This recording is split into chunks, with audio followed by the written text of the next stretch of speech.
O tema da nossa noite é Vença a Solidão. Nós iniciamos recentemente essa nossa série de estudos com o tema de Bem com a Vida. O nosso propósito é, à luz da exposição da Palavra de Deus, entendermos que mesmo diante de lutas, de dificuldades, a nossa vida em Cristo Jesus, ela pode e ela tem que ser muito melhor. A Palavra do Senhor nos diz que o próprio Cristo ele veio para nos dar vida e vida em abundância. Nós sabemos, e a gente tem insistido com isso, que vida perfeita, plenamente abundante, só no novo céu e na nova terra. Porém, enquanto nós não chegamos ao novo céu e à nova terra, nós entendemos que se praticarmos a palavra de Deus, que se levarmos a sério os princípios da palavra do Senhor, a nossa vida ela pode e será muito melhor. Mas nós precisamos entender que isso requer de nós disciplina. E aqui uma observação importante. Amados irmãos, não existe sucesso espiritual ou vida saudável espiritualmente falando sem disciplina. É a mesma forma do nosso corpo. Nós sabemos que para ter um corpo saudável, para ter um corpo atlético, que não é o meu caso, é visível isso, né? É necessário disciplina, é necessário cuidado. Se nós não tivermos essa disciplina, se nós não tivermos esse empenho, nós também não teremos uma vida espiritual saudável. Então é importante que nós entendamos essa verdade. O texto que eu quero usar nessa noite, meus queridos, como texto base para o nosso estudo, é o texto de Gênesis 2, 18. Você pode acompanhar a projeção, ou você pode também acompanhar na sua Bíblia. Gênesis 2, 18, a palavra do Senhor assim nos diz: Disse mais o Senhor Deus, não é bom que o homem esteja só. Destaque ali em amarelo, essa parte mesmo, não é bom que o homem esteja só, falhei uma auxiliadora que lhe seja idônea. Nós vamos falar sobre casamento não, mas eu só quero destacar só essa primeira parte, não é bom que o homem esteja só, e eu quero fazer aqui uma interpretação ampliada, estendida, no sentido de que não é bom à humanidade, não só o homem, o gênero masculino, mas não é bom ao gênero humano, à humanidade, podemos dizer assim, estar sozinho. Muito bem, eu quero fazer algumas considerações à luz desse texto. O primeiro ponto que eu quero destacar, meus amados irmãos, que o Deus que nós servimos é um ser relacional. O que eu quero dizer com isso? Eu não sei se você já parou para pensar na questão da Trindade. Nós temos um Deus que subsiste em três: Deus Pai, Deus Filho e Deus Espírito Santo. E a pergunta que nós devemos fazer a essa doutrina é a seguinte: por que Deus é um em três? E qual o propósito de Deus se revelar a nós dessa forma? Porque Ele assim o é. Já pararam para pensar nisso? A gente conhece a doutrina da Trindade, a gente fala sobre a Trindade, ensinamos sobre a Trindade. Aqueles que recentemente foram admitidos à comunhão da igreja, nós perguntamos se creem na doutrina da Trindade, falam, cremos, mas ok, qual é o sentido disso? E aqui vale uma nota, é de suma importância nós entendermos que não existe dogma, doutrina ou pressuposto teológico que não tenha uma aplicabilidade, que não tenha um sentido prático. E a grande tarefa de quem ensina, do pregador, é fazer com que a teoria faça sentido e tenha o seu lado prático no dia a dia. Então, a doutrina da Trindade nos ensina que Deus é um ser de relacionamento, Ele é um ser relacional.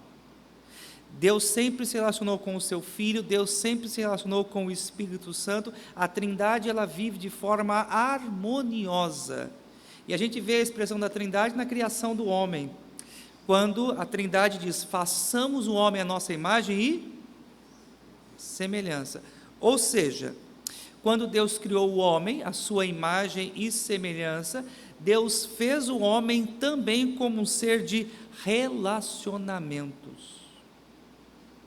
Nós fomos criados por Deus para relacionamentos, em duas esferas: no relacionamento com o Pai, relacionamento vertical, e no relacionamento uns com os outros, relacionamento horizontal.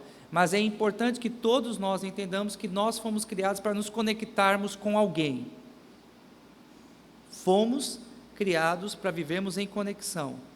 Precisamos viver em conexão com o Pai, porque só encontraremos sentido e significado e saúde espiritual em nossa vida se nós estivermos devidamente conectados com Deus. Religião é um termo latim, que vem da palavra religario, que significa religar. A verdadeira religião consiste em religar o homem a Deus, porque o homem precisa estar religado a Deus. O que desligou o homem de Deus? Os nossos pecados. A queda, o pecado original. Então o homem tem a necessidade de estar ligado a Deus, e ele precisa encontrar esse caminho, e o caminho que liga o homem novamente a Deus é Cristo Jesus, ele é a ponte, e nós precisamos estar ligados uns aos outros, nós precisamos viver em comunhão, e comunhão consiste em termos o mesmo conjunto de crença, e termos o mesmo sentimento que nos une, o sentimento que nos une é o amor. Então nós precisamos entender que para sermos saudáveis, nós precisamos desenvolver relacionamentos, e eu gostaria que você entendesse nessa noite, em nome do Senhor Jesus, que você não foi projetado, você não foi criado, não está na sua estrutura, no seu DNA, viver sozinho. Você foi criado por Deus como um ser de relacionamentos. Eu sei, nós vamos falar um pouquinho sobre isso, que traumas, decepções, nos levam muitas vezes a isso. Mas nosso desafio nessa noite é superarmos os nossos traumas, superarmos os nossos bloqueios e entendermos que Deus nos criou para relacionamentos. Quando falamos sobre solidão, nós queremos afirmar aos amados irmãos que existem dois tipos de solidão. Então, estudiosos afirmam que existe solidão de ordem emocional, e aqui no slide nós temos a definição do que é uma solidão de ordem emocional. É produzida pela falta de uma relação profunda e emocionalmente satisfatória com pessoas com quem nos abrimos.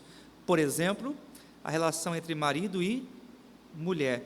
É interessante esse aspecto porque a gente pode estar próximo de alguém, podemos viver na coletividade, mas ao mesmo tempo estarmos sozinhos.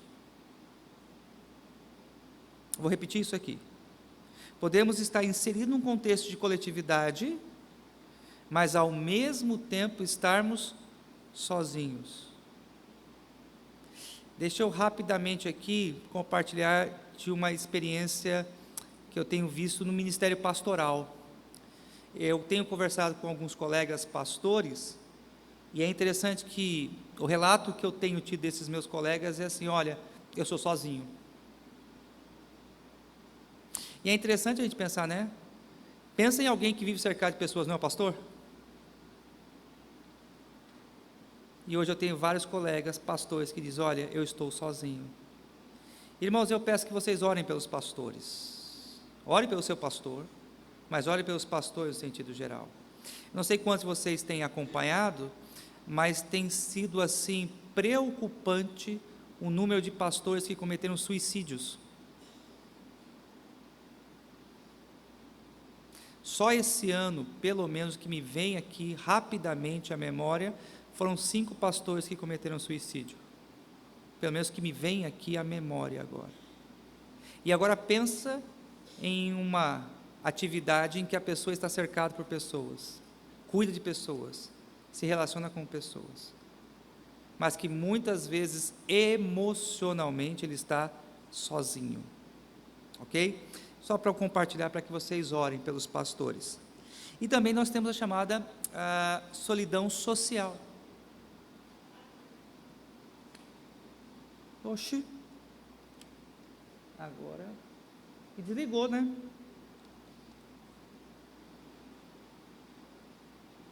Então, o segundo tipo de solidão é a solidão social, que ela é produzida pela ausência de um círculo de amigos ou afastamento da convivência social. Então, nesse aspecto, a gente pode dizer que ela é algo mais físico, é uma solidão mais material mesmo. A pessoa, devido a alguns traumas, algumas frustrações, ela mesma se isola, ela mesma se fecha, ela mesma fica reclusa. Nesse caso, há um afastamento mesmo do convívio, por isso que nós chamamos de solidão social, diferente da outra, que a pessoa ela pode estar junto, vivendo na coletividade, mas ela se sente só. Essa não. ela está literalmente afastada do convívio. Algumas considerações sobre a solidão. Primeiro, a solidão é uma realidade que aflige milhões de pessoas, e quando eu falo aqui solidão, nos dois aspectos, quer emocional e quer social. Eu creio que a solidão emocional, ela é a mais presente.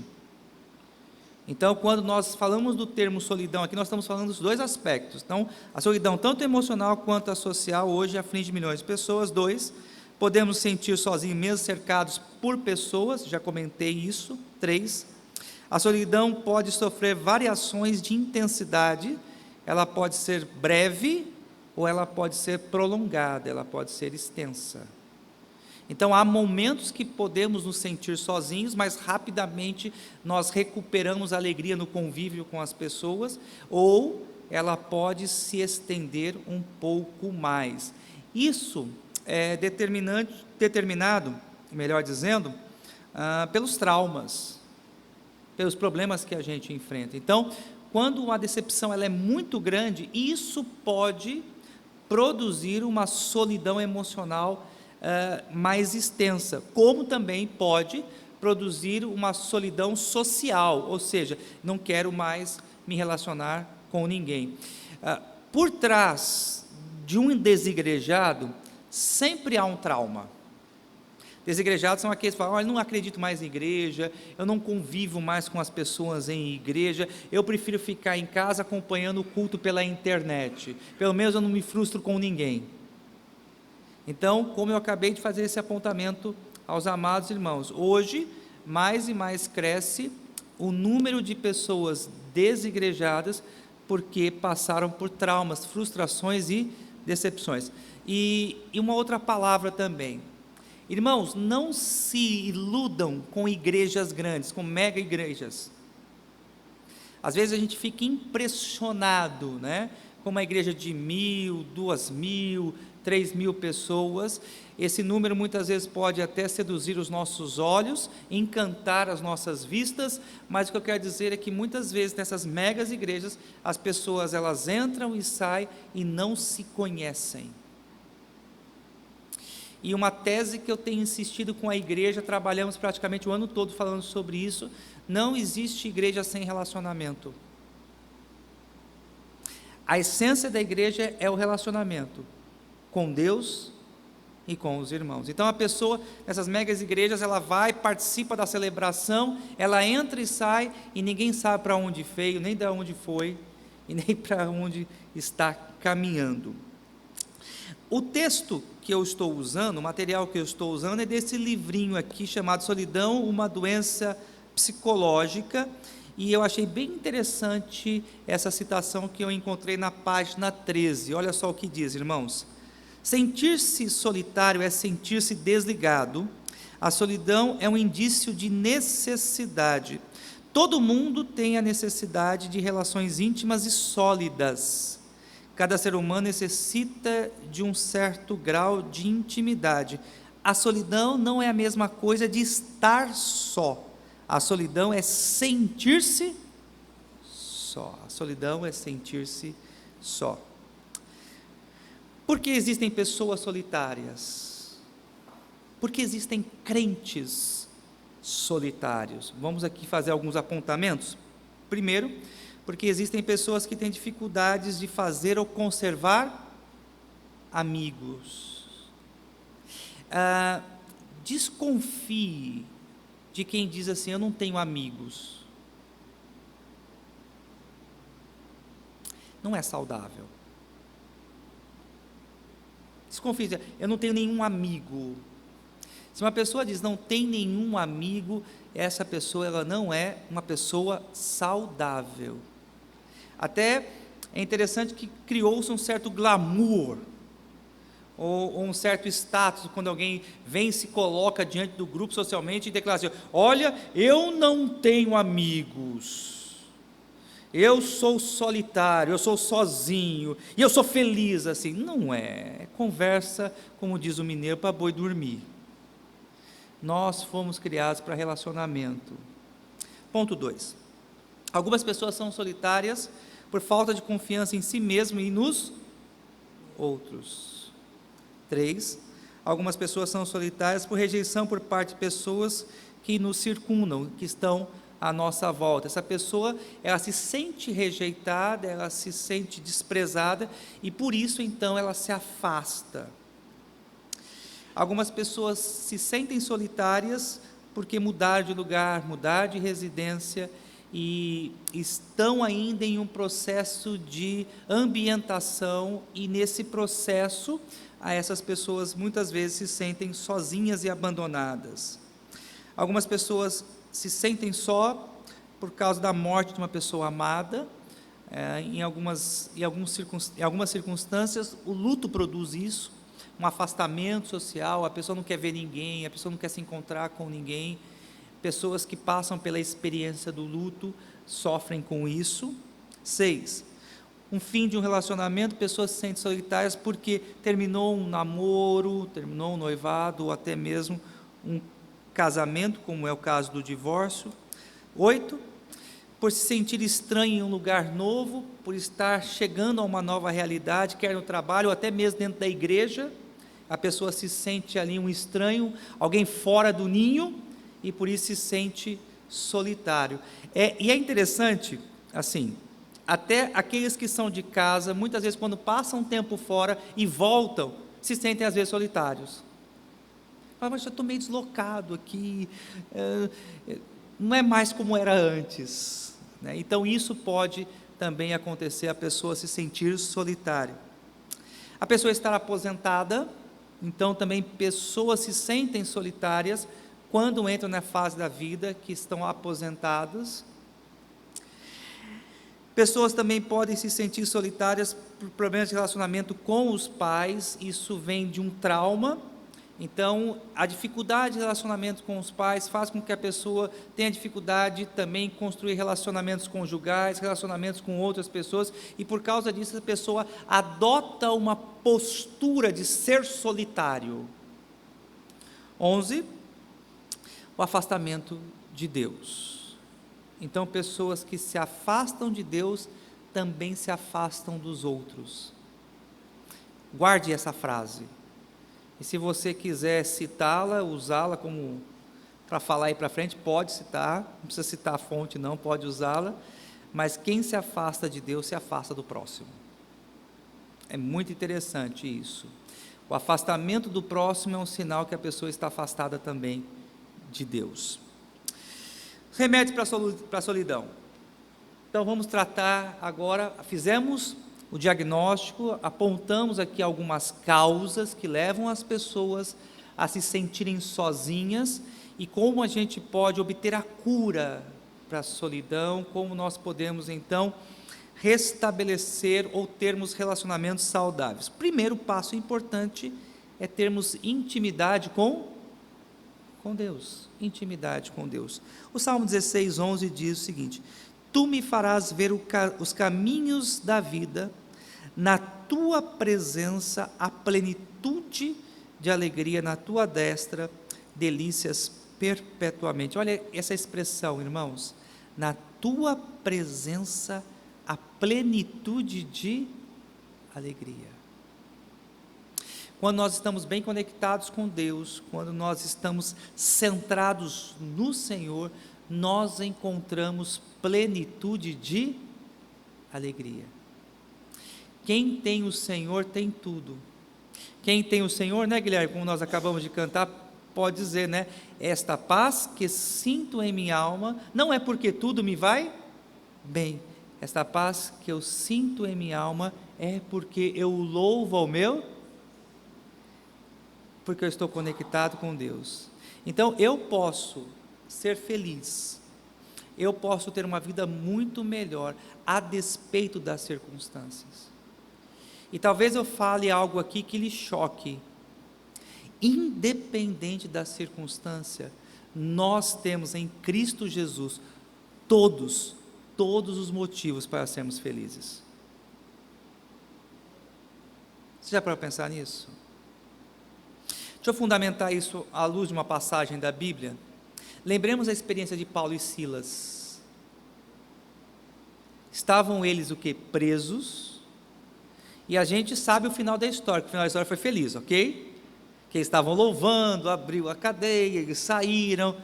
Só que enquanto eles louvavam, eles não tinham essa percepção que eles teriam um final feliz. Concorda comigo? Talvez Paulo e Silas imaginavam que nem iriam estar vivos no outro dia. Eu creio que isso passou provavelmente pela cabeça deles.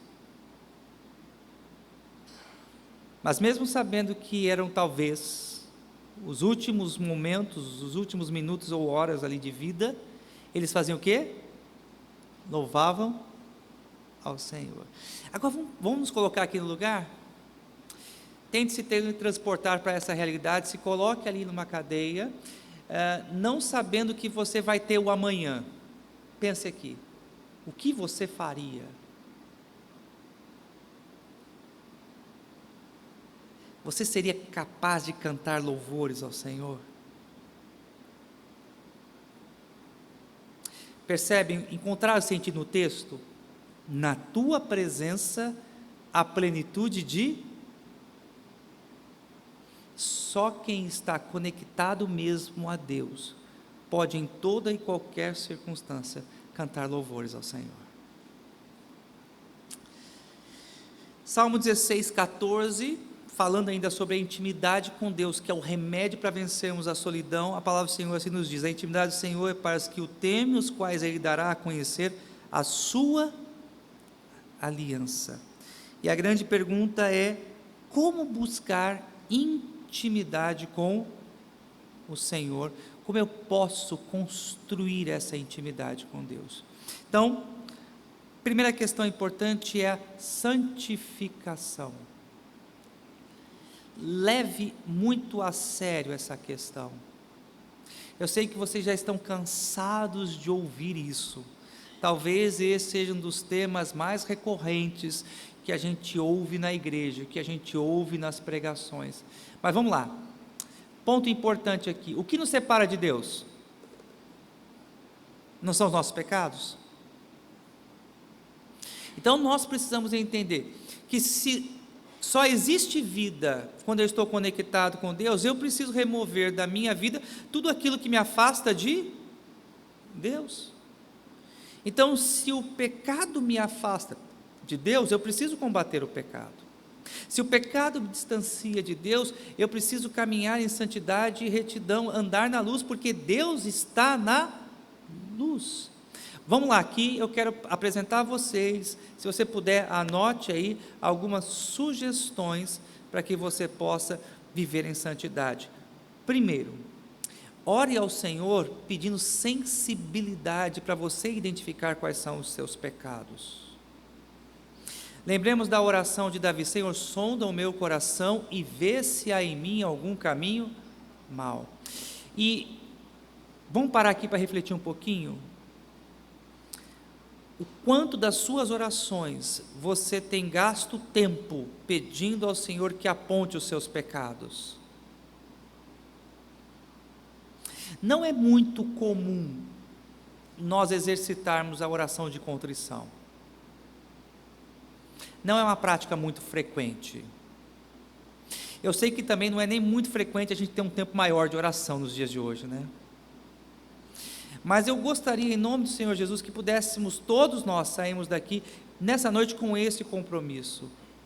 Gaste mais tempo em comunhão com o Senhor, você e Deus, falando dos seus pecados, tratando dos seus pecados.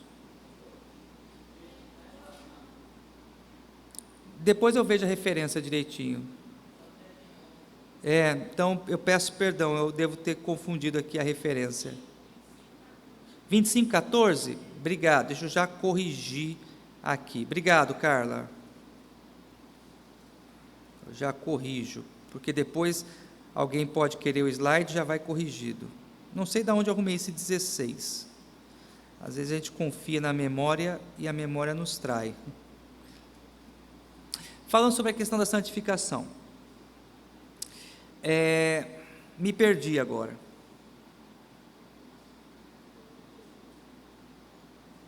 Sim, eu estava falando sobre a questão de nós pedirmos ao Senhor que nos ajude a identificar quais são os nossos pecados. Então, gaste um tempo nesse sentido, pedindo ao Senhor Deus que lhe ajude a identificar quais são os seus pecados, quais são as atitudes que você precisa abandonar na sua vida. Segundo, leia a Bíblia e procure identificar, à luz das Escrituras, pecados que você precisa abandonar. Vamos entender essa dinâmica.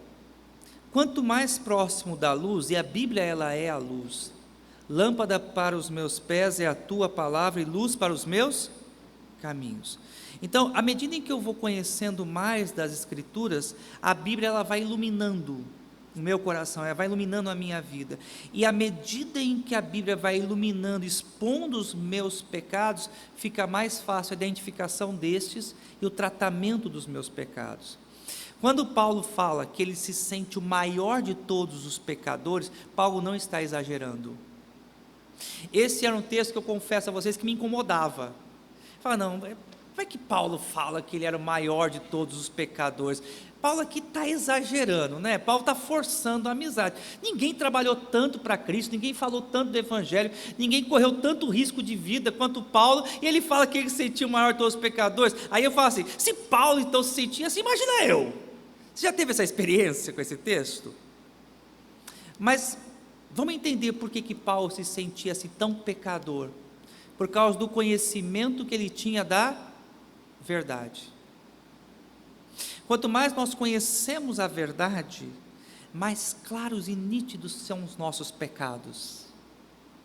Então eu preciso pedir, Senhor, me dá sensibilidade, Senhor, me mostra na tua palavra quais são os meus pecados, e em terceiro lugar, abandone. Leve a sério essa questão. Firme com Deus propósitos. O ano novo está chegando, né? E é uma época que a gente começa a estabelecer alguns propósitos para a nossa vida, começamos a ter algumas metas, né?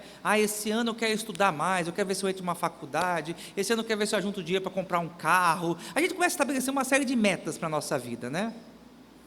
Um desafio para vocês, para nós como igreja. Vamos estabelecer metas espirituais. E a boa notícia sobre estabelecimento de metas espirituais, você não paga nada por isso. Você só ganha. Porque se você estabelecer uma meta, vou comprar um carro novo, vou fazer uma viagem, tudo isso você vai gastar dinheiro, ok? E pode ser que você se frustre. Estabeleça metas espirituais, você vai ganhar muito mais com isso, e você não vai colocar a mão no bolso, e você vai se tornar uma pessoa muito melhor. Quanto mais perto da luz, quanto mais perto de Deus, melhor nós nos tornamos como pessoas. Segunda coisa importante que eu quero destacar aqui, eu falei sobre você ler e estudar a Bíblia com o intuito de você identificar os seus pecados, mas uma coisa que nossa geração tem perdido: memorização de textos. Memorização de textos. Eu tenho procurado na escola bíblica dominical, Itanúbia, no trabalho com as crianças, nós enfatizamos, a Geisa também está aqui como professora, né, e uma das ênfases que a gente tem colocado para as nossas crianças é memorização de texto bíblico. Por quê? Porque os textos bíblicos que nós memorizamos guardam os nossos corações contra o pecado. Lembremos da palavra do salmista: Senhor, guardo a tua palavra no coração para não pecar contra. Por exemplo, tem alguns textos que são de suma importância que todos nós memorizemos. Não andeis ansiosos por coisa alguma, antes sejam conhecidas diante de Deus as vossas petições com ações de graças e súplicas. E a paz de Deus, que excede todo entendimento, guardará o vosso coração e a vossa mente em Cristo. Tem alguém ansioso? Não vou pedir para você levantar a mão, não. Pronto, não te constranger. Mas se você sofre de ansiedade, você vai falando: não andeis ansiosos de coisa alguma. Dessa forma, nós vamos então cuidando do nosso coração, construindo um caminho de intimidade com Deus. Memorize textos bíblicos. E assim, anote isso. Memorize textos bíblicos que são específicos para determinadas situações que você está vivendo. Então, se você, por exemplo, tem um problema de falar mentira, se você é uma pessoa mentirosa, compulsiva, Efésios 4:25, por isso, deixando a mentira, fale cada um a verdade com o seu próximo. Então, você vai trabalhando textos na sua vida que vão lhe ajudar a brindar o seu coração contra o pecado. E a oração. Peça menos a Deus, no sentido de coisas materiais. Peça mais ao Senhor coisas espirituais. Vou repetir, guarde essa frase. Peça menos coisas materiais. Peça mais coisas espirituais. Coloque essas questões diante de Deus. Eu sei que a gente começa o dia, muitas vezes, colocando diante do Senhor os nossos planos e projetos profissionais. Senhor, eu quero fazer isso, me ajuda, eu preciso vender isso, eu preciso comprar isso, eu preciso atender bem as pessoas, o Senhor sabe que eu tenho um monte de conta para pagar, me ajuda, Senhor, nisso. E a gente começa o dia pedindo e pedindo e pedindo ao Senhor coisas materiais. Ore ao Senhor, pede, Senhor, me faça uma pessoa melhor.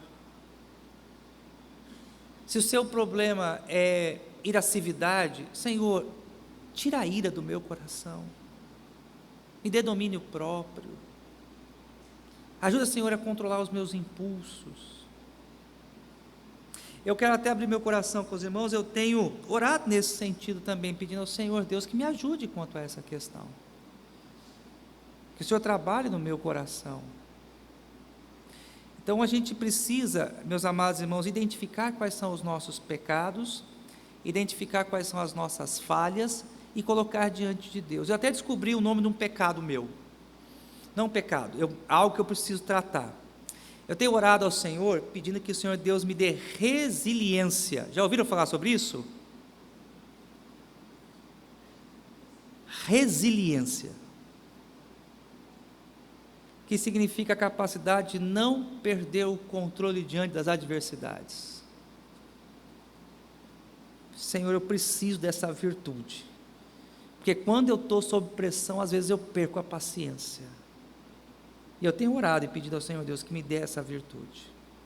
Então a gente precisa aprender a identificar quais são os nossos pontos fracos, e colocar isso diante de Deus em oração. E o segundo remédio, e o último, buscando aproximação com as pessoas. Então a gente cura a solidão buscando intimidade com Deus, e fizemos aqui algumas considerações. E a gente, claro, vence a solidão buscando aproximação com as pessoas, lembrando que somos seres relacionais. Então, algumas questões importantes. Primeiro, não aceite a solidão como algo normal, não aceite. Não encare a situação de você se afastar dos outros, de você não ter amizade dentro da igreja, de você não ter amigos como sendo algo normal ou virtuoso. Não é normal. Nós fomos chamados e criados por Deus para a construção de relacionamentos. 2, assuma o fato, somos responsáveis pela nossa solidão. Por que eu digo isso? Porque desde cedo somos treinados, educados a transferir as responsabilidades dos nossos erros para outrem. Também nessa igreja ninguém é fácil. Todo mundo é difícil nessa igreja. É difícil demais arrumar amigo nessa igreja. Então, quer dizer, a culpa é de quem? Dos outros. É da igreja. Na minha família, não dá para conviver com a minha família. Olha, todo mundo da minha família é difícil. E a gente tem aquela generalização, né?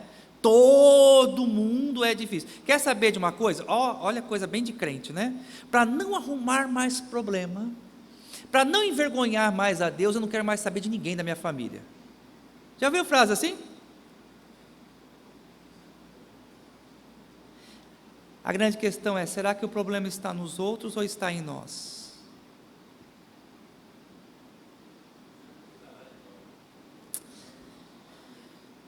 Nós fizemos aqui um checklist de 11 causas de solidão. Tenta identificar a sua, se é esse o seu problema.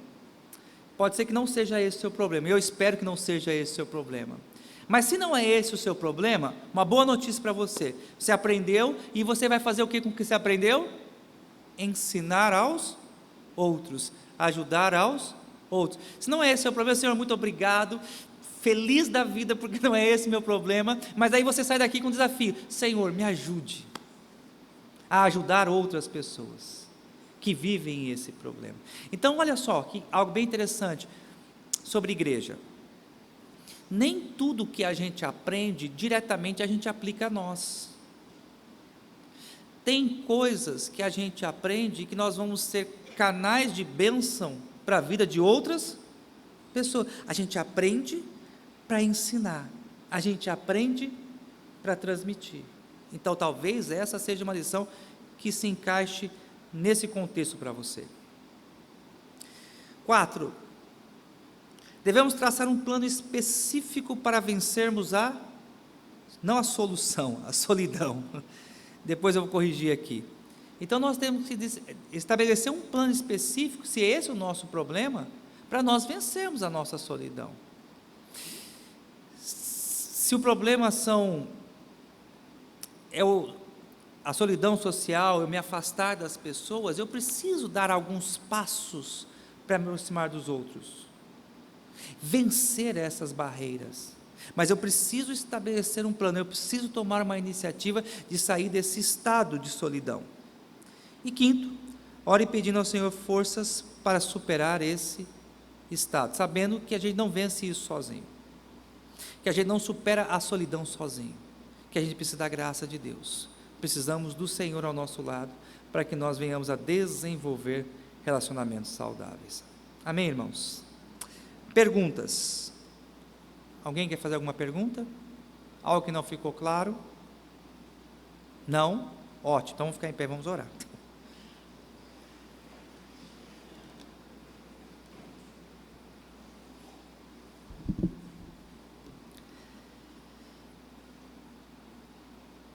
Pai, nós queremos, ó Deus, buscar o Senhor nesse momento. Se porventura há, ó Deus, entre nós, pessoas que se encontram nesse momento, ó Deus, sozinhas, emocionalmente ou socialmente, que o Senhor, ó Deus, possa trazer, ó Deus, a restauração de relacionamentos, ó Pai. Peço a Deus que o Senhor toque nos corações, que o Senhor, Deus, possa mover essas pessoas à Tua presença, a fim de que esses, ó Deus, tenham intimidade com o Senhor, ó Deus. Pedimos, ó Pai, a Tua bênção também, para aqueles, ó Pai, que estão passando por situações difíceis, enfrentam traumas, desilusões, se sentiram frustrados, ó Deus, e resolveram agora se afastar das pessoas. Pai, ajuda, ó Deus, a restaurar os relacionamentos. Pedimos também, ó Deus, a Tua bênção, para que esse estudo não fique apenas guardado em nossa mente, mas que nós possamos, ó Deus, ajudar aqueles que estão passando por esse tipo de luta, enfrentando essas dificuldades, Senhor. Permita-nos, ó Deus, sermos agentes de cura, de restauração, de pessoas, ó Deus, que andam machucadas, traumatizadas e resolveram se afastar de todos, Senhor. Ó Pai, pedimos que o Senhor abençoe a nossa igreja, que esta igreja seja um lugar de cura, de tratamento, que nós sejamos, ó Deus, uma igreja acolhedora, Senhor, uma igreja amável, Senhor, que todos aqueles que estão vindo até nós, Senhor, se sintam bem aqui, acolhidos, e que possam encontrar nesse santo lugar, Senhor, a vitória sobre a solidão, ó Deus. Nós oramos, ó Pai, nesta noite, agradecidos pelo Teu cuidado, ó Pai, em o nome de Jesus. Amém. Amados, Deus abençoe a todos, em nome de Jesus. Bom resto de semana.